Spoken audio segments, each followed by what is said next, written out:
Morning மன்னாவிற்கு உங்களை அன்போடு வரவேற்கிறோம். ஆண்டவருடைய பரிசுத்த நாமம் மகிமைப்படுவதாக. இந்த மார்னிங் மன்னாவிற்கு உங்களை அன்போடு இயேசு கிறிஸ்துவின் நாமத்தினாலே வரவேற்கிறேன். எனக்கு அன்பான தேவனுடைய பிள்ளைகளே, இன்றைக்கு நீங்கள் பலவிதமான வெட்கத்தோடு, பலவிதமான தலைக்குனிவோடு கூட இந்த நாளை நான் எப்படி கழிக்கப் போகிறேன், இந்த நாள் எனக்கு எப்படி இருக்கும் என்று சொல்லி பலவிதமான குழப்பத்தோடு கூட நீங்கள் இருக்கலாம். நிறைய நேரம் பல விஷயங்கள் நம்மளை வெட்கப்படுத்தியிருப்பாங்க. மனுஷங்க பல காரியங்களை சொல்லி நம்மளை ரொம்ப வெட்கப்படுத்தி கூனி குறுகும்படியாக செஞ்சுருப்பாங்க. நம்முடைய பரிசுத்த வேதாகமத்தில் தானியேல் என்கிற ஒரு பெரிய பரிசுத்தவானை பற்றி சொல்லப்பட்டிருக்கிறது. அவன் சகோதரர்களுக்கு மத்தியிலே அவன் வெட்கப்படுகிறான். கோலியாத்தை யுத்தத்தில் ஜெயிக்க போவதற்கு முன்பதாக அவன் போய் கேட்குறான், இவனை ஜெயிச்சா என்ன கிடைக்கும்னு சொன்ன உடனே அவங்க சகோதரர்கள்லாம் சொல்கிறாங்க, டேய் உனக்கு ரொம்ப திமிரு, நீ எனக்கு தெரியும், நீ வீட்டில் இருக்கிறதுலே ரொம்ப திமிரு பிடிச்சவன் நீ தான், அப்பா உனக்கு ரொம்ப செல்லம் கொடுக்கறதுனால நீ ரொம்ப திமிரு பிடிச்சிருக்கன்னு சொல்லி அவனை ரொம்ப வெட்கப்படுத்தி, அவனை உதாசீனப்படுத்தி அவனை வெளியே தள்ளுறாங்க. இதே போல் உங்களையும் ரொம்ப வெட்கப்படுத்தி, உதாசீனப்படுத்தி, ரொம்ப அவமானப்படுத்தி, ரொம்ப கேவலமாக பேசி உங்களை கஷ்டப்படுத்திக்கிட்டு இருக்கிறாங்களா?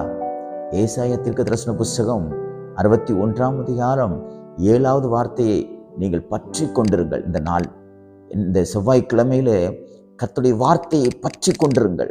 ஏசாயா 61:7 என்ன சொல்லுகிறது? உங்கள் வெட்கத்துக்கு பதிலாக இரட்டத்தனையான பலன் வரும், இரட்டத்தனையான பலன் வரும்.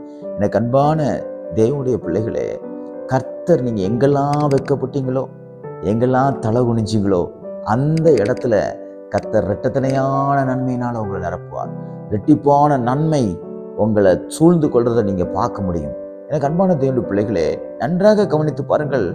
தாவீது எந்த போர்க்களத்திலே, எந்த யுத்த களத்திலே, எந்த சேலஞ்சான சவாலான இடத்துல அவன் வெட்கப்பட்டு துரத்தப்படுகிற நிலைமைக்கு அவன் தள்ளப்பட்டானோ, அதே இடத்தில் கர்த்தர் அவன் தலையை உயர்த்தி கோலியாத்தை அவன் மூலமாக ஜெயம் பெற்று அந்த ஸ்தலத்திலேயே, அந்த இடத்திலேயே தாவீதை எல்லாரும் தோளுக்கு மேல வச்சு அவனை கொண்டாடுறாங்க. அதுதான் இரட்டத்தனையான நன்மை.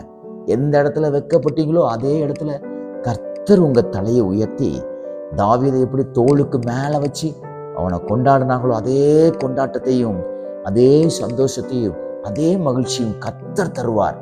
நீங்கள் தாவீதை போல எப்பொழுதும் கர்த்தரை நன்றாக துதித்துக் கொண்டிருங்கள். அவரை விசுவாசியுங்கள். கர்த்தாவே, நீர் எனக்கு நன்மை செய்யும் என்று விசுவாசியுங்கள். என் எல்லா வெட்கத்தையும் கர்த்தர் எனக்கு இரட்டிப்பான நன்மையினாலே நிரப்புவார் என்று அவருடைய வார்த்தையை விசுவாசியுங்கள். இந்த வார்த்தையை நீங்கள் விசுவாசிக்கும் பொழுது பரலோகத்தில் இருக்கிற தேவன் எப்படி தாவீதுடைய வெட்கத்தை மாற்றி இரட்டத்தனையான நன்மையினால் நிரப்பினாரோ, அதே போல உங்களையும் அவர் ஆசீர்வதிப்பாராக. கவலைப்படாதிருங்கள். உங்கள் வெட்கம் நிச்சயமாக இரட்டத்தனையான நன்மையை கொண்டு வரும். எங்க வெட்கப்பட்டீங்களோ அங்கே கர்த்தர் உங்கள் தலையை உயர்த்துவாராக. God bless you.